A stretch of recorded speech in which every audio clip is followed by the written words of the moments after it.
ஒரு படை வெறும் ஓசையுடன் ஒரு கோட்டையை வீழ்த்தியது என்று நான் உங்களிடம் சொல்லினால் எப்படி இருக்கும்? நீங்கள் நம்புவீர்களா? ஒரு நகரம் அடைப்பட்டிருந்தது.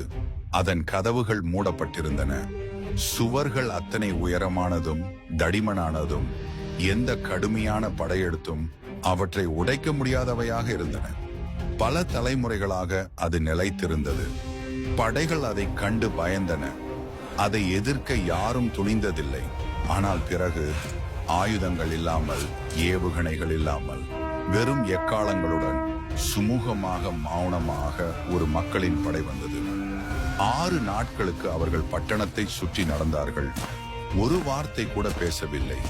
ஆனால் 7ஆம் நாளில் அடுத்ததாக என்ன நடந்தது என்பது இந்த உலகத்தை அசைக்கவும் சந்ததிகளாக பேசப்பட்டதாயும் மாறியது. இது ஒரு அலங்கம் இடிந்து விழுந்த சரித்திரம் மட்டுமல்ல, இது ஒரு வாக்குதத்தம் நிறைவேறின கதை. நம்பிக்கையால் வழிநடத்தப்பட்ட ஒரு மக்கள் வாளை எடுக்காமலே வெற்றி பெற வைத்த ஒரு தேவன். இது எரிகோ மதில்களும் பட்டணமும் வீழ்ந்த வல்லமையான சரித்திரம். 40 ஆண்டுகள் வனாந்திரத்தில் அலைந்து திரிந்த பிறகு பயணம் முடிவுக்கு வந்துவிட்டது. இஸ்ரவேல் ஜனங்கள் யோர்தான் ஆற்றை உலர்ந்த தரையில் கடந்து சென்றனர். ஒரு காலத்தில் அவர்களுக்கும் வாக்குத்தத்த நிலத்துக்கும் இடையில் இருந்த அந்த சிவந்த சமுத்திரம் தேவனின் கரத்தால் பிளக்கப்பட்டது. அவர்கள் கால்கள் கானான் நாட்டின் மண்ணை முதன்முறையாக தொட்டன. இப்போது யோசுவா மக்களை வழிநடத்தினார். புதிய காலத்துக்கான புதிய தலைவன்.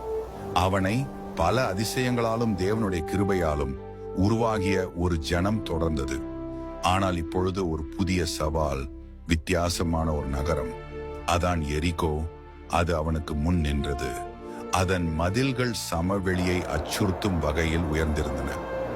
அளவுக்கு மீறிய உயரமுள்ள மதில்களுடன் உள்ள அழிக்க முடியாத கோட்டை நகரம் அது. வாசல்கள் பூட்டப்பட்டிருந்தன. காவலாளிகள் கண்காணிக்கக்கூடிய நிலையில் இருந்தனர். எந்த இராணுவமும் இதுவரை அதை கடந்ததில்லை. கானானுக்கு செல்லும் வழிக்கு தடையாக இது உடைக்க முடியாத கோட்டையாக இருந்தது.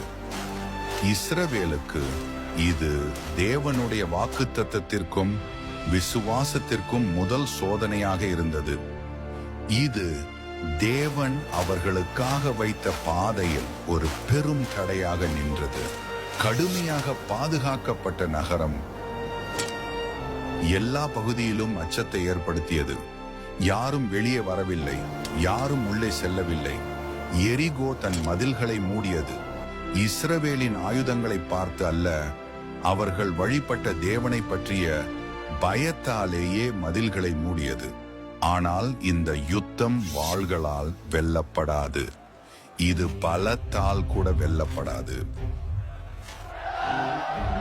ஏனெனில் எரிகோவுக்கான யுத்தம் இது கர்த்தருக்குரிய யுத்தம்.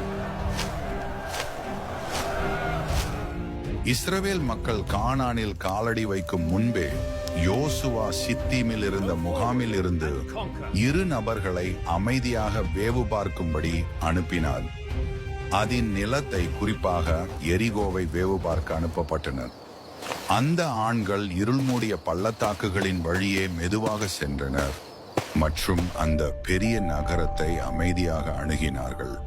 அவர்கள் எரிகோவிற்குள் நுழைந்தபோது அவர்கள் பாதை நேராக நகரின் மதிலில் கட்டப்பட்டிருந்த ஒரு எளிய வீட்டை நோக்கி அழைத்துச் சென்றது. அந்த வீட்டின் உரிமையாளர் ராகாப். எரிகோவிலே பெயர் பெற்றவள், ஆனால் நல்ல காரணங்களுக்காக அல்ல. அவள் ஒரு வேசி, சமூகத்தின் விளிம்பில் வாழ்ந்தவள். ஆனால் ஏன் ராகாப்? ஒரு வேசியை சமுதாயம் ஒதுக்கி வைத்த ஒரு பெண்ணை தன் திட்டத்தில் ஒரு கருவியாக தேவன் ஏன் தேர்ந்தெடுக்க வேண்டும்? ராகாப் ஒரு சாதாரண பெண் அல்ல. அவளது தொழில் அவளை மதிப்புக்குரிய வாழ்க்கையிலிருந்து வெளியேற்றினாலும் அவள் சில செய்திகளை கேட்டிருந்தாள். சிவந்த சமுத்திரத்தை பிளந்த தேவனை பற்றிய கதைகள், வானத்திலிருந்து மன்னாவை அளித்தவரை பற்றியவை மற்றும் யோர்தானின் கிழக்கில் இருந்த சீகோன் மற்றும் ஓக் என்பவர்கள் போன்ற சக்தி வாய்ந்த ராஜாக்களை வென்ற தேவனை பற்றிய கதைகள். அவளது இதயம் பயபக்தியினாலும் நம்பிக்கையினாலும் நிரம்பியது. இந்த தேவன் மற்ற தெய்வங்களை விட வேறுபட்டவராகவும் நிகரற்றவராகவும் எதிலும் ஒப்பில்லாதவர் என்று அவள் நம்பினாள். அந்த இரவு இஸ்ரவேலின் வேவுக்காரர் நகரத்தில் நுழைந்ததை பற்றி எரிகோ அரசன் செய்தி அறிந்தார். உடனே ராகாப் வீட்டிற்கு ஆள் அனுப்பி அவர்களை ஒப்படைக்கும்படி கட்டளையிட்டார். ராகாப் ஒரு முடிவை எடுக்க வேண்டிய சூழ்நிலையில் இருந்தாள்.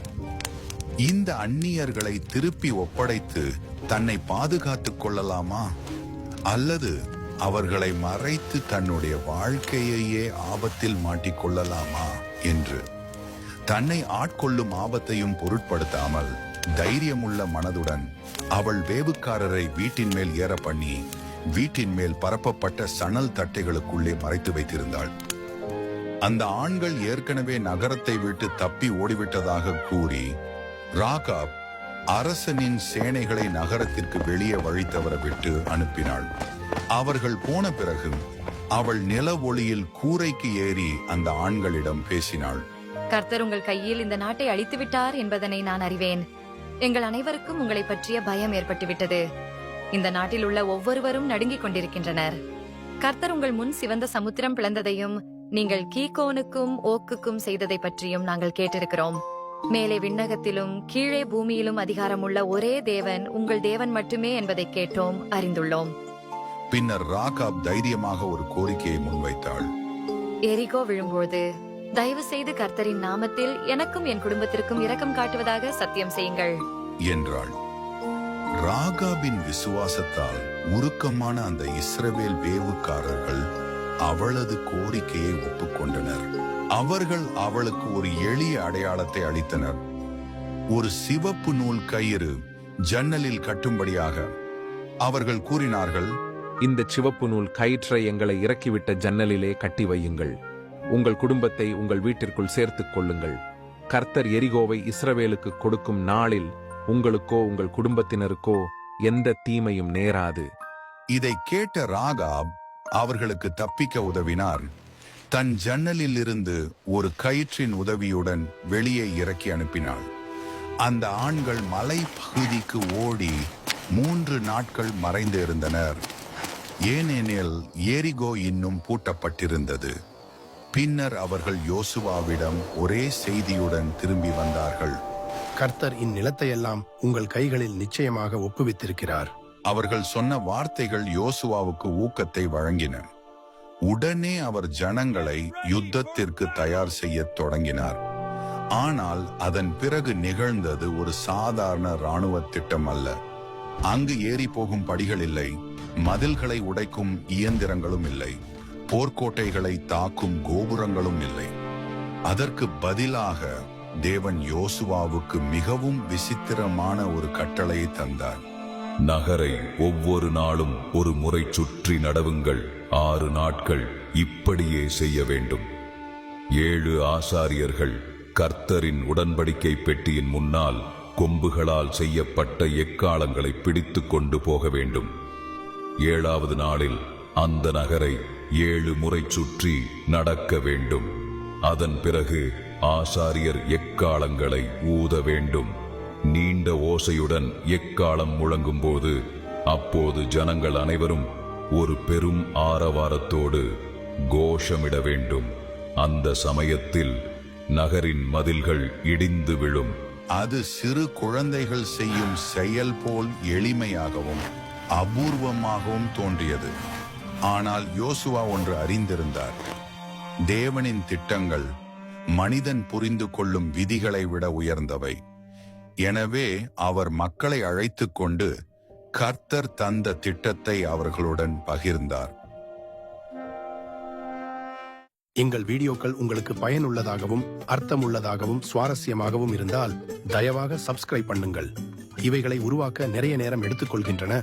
உங்கள் ஆதரவு எங்களுக்கு பெரிய உதவியாக இருக்கிறது.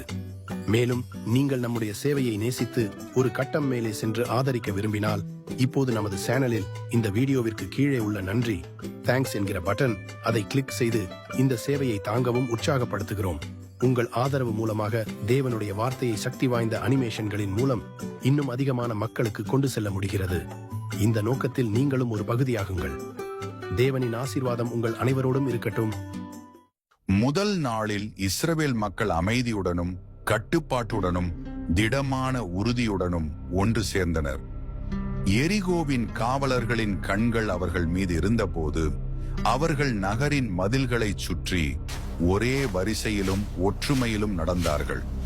அவர்களுக்கு முன்பாக 7 ஆசாரியர்கள் அவர்களோடு தேவன் இருக்கிறார் என்ற அடையாளமும் பரிசுத்த சின்னமான உடன்படிக்கை பெட்டியை தூக்கிச் சென்றனர். அந்த அணிவகுப்பு நகரத் தொடங்கிய போது அமைதியை உடைத்த ஒரே ஒலி 7 எக்காளங்களின் முழக்கம்தான். அந்த ஒலி வானத்தில் தெய்வீக அழைப்பை போல் ஒலித்தது. நகரின் மதில்களில் இருந்து காவலாளிகள் இந்த விசித்திரமான அணிவகுப்பை பார்த்து கொண்டிருந்தனர். அவர்கள் குழப்பத்துடன் புரியாத வகையில் கவனத்தை செலுத்தினர். 2ஆம் மற்றும் 3ஆம் நாட்களுக்குள் மதில்களில் இருந்த படை வீரர்கள் கேலி செய்தனர், இவர்களை நக்கலும் செய்தனர். இது என்ன குழந்தைகள் செய்யும் சடங்கா? எந்த தாக்குதலும் இல்லை, போரும் இல்லை, இது என்ன தந்திரம் என்றனர். ஆனால் 5ஆம் மற்றும் 6ஆம் நாளில் சிரிப்பு மெதுவாக அச்சமாக மாறியது. அந்த முடிவில்லாத சுற்றும் நடை, எக்காளங்களின் ஒலி தவிர பெரும் அமைதி மட்டுமே நிலவியது. யாரும் பேசவும் இல்லை. இது ஒரு சாதாரண யுத்தம் அல்ல என்பது அவர்களுக்கு தெளிவாகிவிட்டது. எரிகோவின் சூழ்நிலை மாறியது. சந்தைகள் காலியானது, ஜன்னல்கள் மூடப்பட்டன. மதில்களிலே நின்று கொண்டிருந்த படைவீரர்களுள் பயம் மெதுவாக அலைபாயத் தொடங்கியது. அவர்கள் இஸ்ரவேல் முகாமை கவனித்து உறைந்து நின்றார்கள்.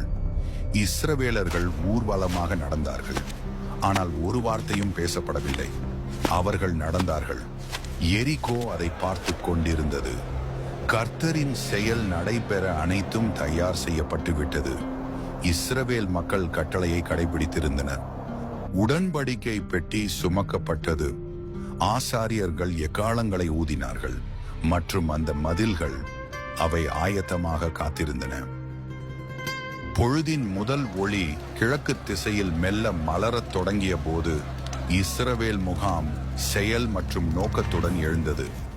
இது ஒரு சாதாரண காலை அல்ல. இன்று 7வது நாள், எல்லாம் மாறப்போகும் நாள். எரிகோவின் மதில்கள் மேல் காவலாளிகள் சோர்ந்த கண்களுடன் கீழே பார்த்தனர். யோசுவா மக்களிடையே நடந்தார். அவரது முகம் அமைதியாக இருந்தாலும் அதற்குள் கவனத்தின் தீவிரம் தெரிந்தது. ஆசாரியர்கள் தங்கள் இடங்களை எடுத்துக்கொண்டார்கள். கர்த்தரின் உடன்படிக்கை பெட்டியை பக்தியோடு தூக்கிச் சென்றார்கள். 7 ஆசாரியர்கள் எக்காளங்களை தங்கள் உதடுகளுக்கு நெருக்கமாக வைத்துக் கொண்டிருந்தனர். அந்த தருணத்தை எதிர்நோக்கி காத்திருந்தனர். மக்கள் அவர்களுக்கு பின்னால் ஒழுங்காக அணிவகுத்தனர். அனைவரும் தயார் நிலையில் இருந்தனர். கட்டளை தெளிவாக இருந்தது. நட. அவர்கள் நடந்தார்கள். 1 முறை, 2 முறை, 3 முறை, 4, 5, 6. மதில்களின் மேலிருந்த எரிகோவின் காவலர்கள் இனி ஏளனமாக எதையும் கூறவில்லை. அவர்கள் அச்சத்துடன் உறைந்து நின்றனர். பின்னர் 7வது சுற்று வந்தது. ஆசாரியர்கள் தங்கள் எக்காளங்களை உயர்த்தி புயலை போல் முழங்கும் ஒரு பெரும் ஒலியோடு ஊதினர்.